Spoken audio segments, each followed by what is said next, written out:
Hi there. I previously reviewed the book Topgun by Dan Peterson, and the present book is written by a subsequent Top Gun instructor. Well, firstly, I'd just like to review why Top Gun was established, what the reasoning was. During World War II and Korea, United States aviators had a lot of success, particularly in fighter dogfighting. However, when it came to Vietnam, the performance was somewhat dismal. And the reasons for this are not so much the skills of the individual aviators, but to a large extent from political considerations. So the Secretary of Defense, Robert McNamara, at the time, the Democrats were in power, and he was a very smart guy, but like several smart people, they are not really smart enough to realize that they don't know everything. And one of the things that was set by the Department of Defense was the rules of engagement, which stipulated that the American naval aviators over Vietnam, and a lot of the action was down to the Navy because they were flying off the carriers on Yankee Station. A lot of the rules of engagement stipulated that they had to visually identify the targets positively as enemy aircraft. Now, the technical superiority of the American missiles gave them the ability to engage at a range of 10 miles. So that was the tactic, was take out the enemy at 10 miles and you don't have to worry about anything else. However, the rules of engagement stipulated they had to get in close. This is rather like telling a sniper that he's got to get to within 7 yards of a guy who's got a pistol and giving the pistol guy a chance. And the MiGs, particularly MiG-17, then could use their cannon, and it was much more of an equal fight. The other problem was that, again, McNamara, and this is similar to a British Defence Minister, Duncan Sandys, who reckoned that fighters were now obsolete. They were being replaced by missiles. This was in the 50s, and stopped the development of some of our what would have been very advanced aircraft, and put the British aviation industry right on its heels. Well, McNamara had stipulated that the F-4 Phantom be built without cannon. It was just a missile platform. So they were closing into close range, the cannon range, but they didn't have cannon. The other problem, and this was a technical problem, was that the missiles, the Sidewinders in particular, were quite fragile. They were very sophisticated, but this sophistication came at a cost. And the tremendous forces from being launched from aircraft carrier by catapult, being accelerated at immense speeds off the front of the carrier, and similarly landing on and being trapped by the arrestor wires, tremendous forces on the aircraft and on the weapon pods, and the seekers on the missiles were found to malfunction, and this caused quite a lot of misfires and misses. And there was one case where a Sidewinder fired by a Taiwanese jet at a Chinese aircraft stuck in the wing of the MiG, and it landed, and they were able to recover the Sidewinder and they sent it off to Russia. They reverse engineered it and produced their own version, which was called the Atoll, and that was then used in Vietnam.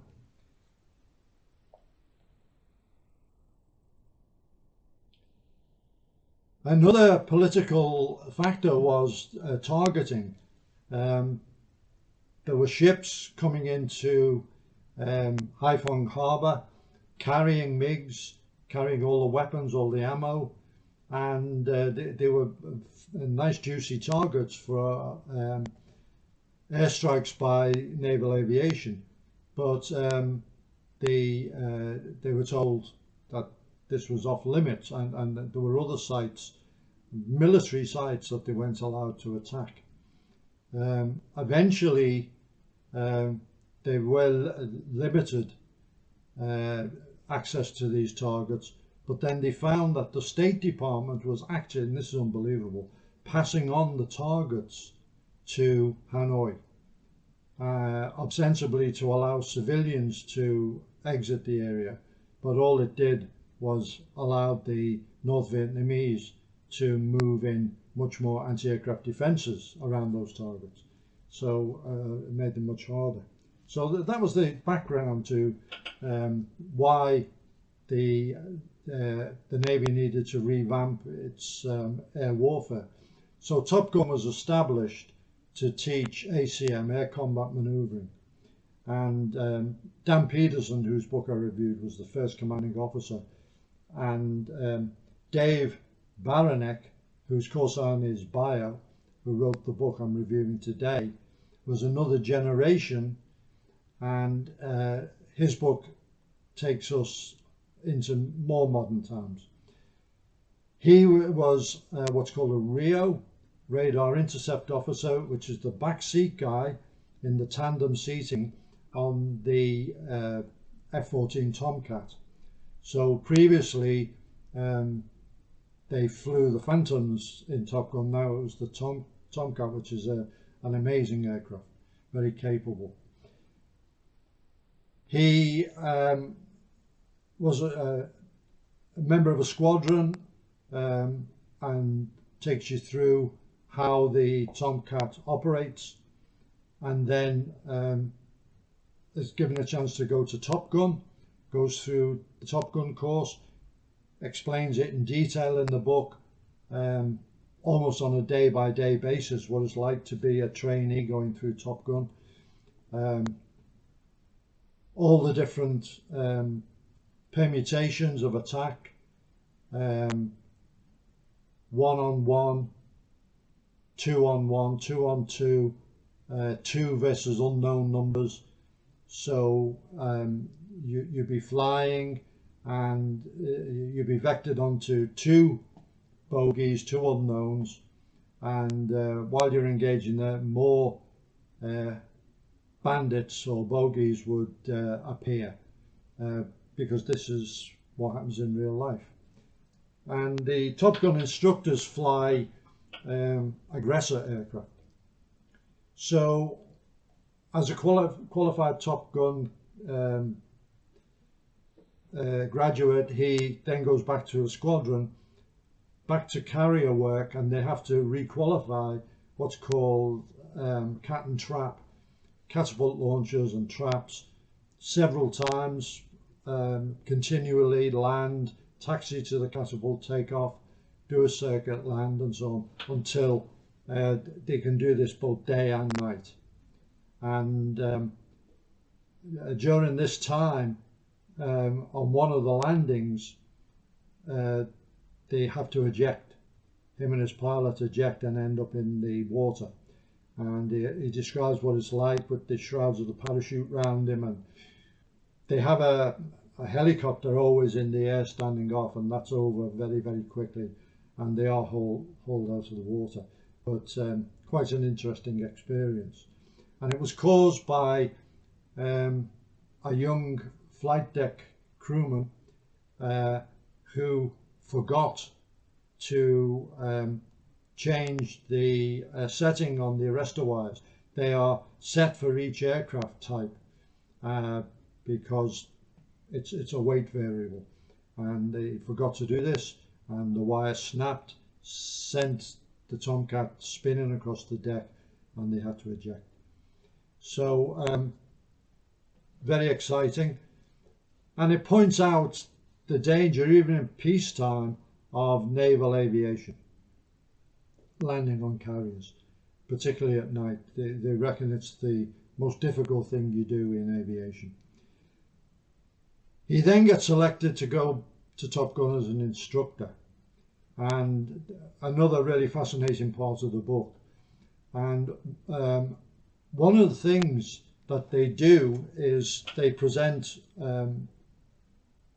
one of the lectures or several of the lectures, and it's not just a matter of getting the lesson plan, standing up, kind of telling a few war stories, a few jokes, and everything's great.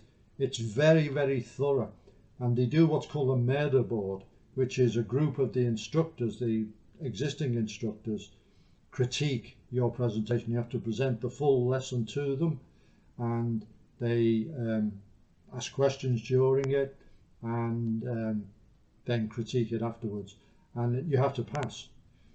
But before you do the full murder board, they give you a couple of kind of dry runs, mini murder boards with just one or two instructors over a course of weeks to prepare you for this. And you have to have everything off, all your training aids, your posture, your use of facts, how you handle questions, any music you choose to use before, etc, etc, etc. And I was very impressed with this. Being somebody who has presented lectures myself, I thought it was a tremendously professional way to do it, and it ensures a very, very high standard of learning in Top Gun. Dave Baranek was there at Top Gun when they were making the famous movie, the first Top Gun movie with Tom Cruise, and he talks about that in some detail. How they actually filmed it, they would have the trainees in their Tomcats and the instructors in the aggressor aircraft, one of which was the F-5, which was painted black and simulated the MiG. And everything was storyboarded out by the film people, and then the Top Gun instructors went through the normal briefing, and it was all done just exactly the same as if they were doing training hops. It was all done very, very thoroughly. There was no kind of ad hoc stuff whatsoever. And one interesting thing, if you remember the movie, there's a very iconic scene before Maverick goes to Top Gun.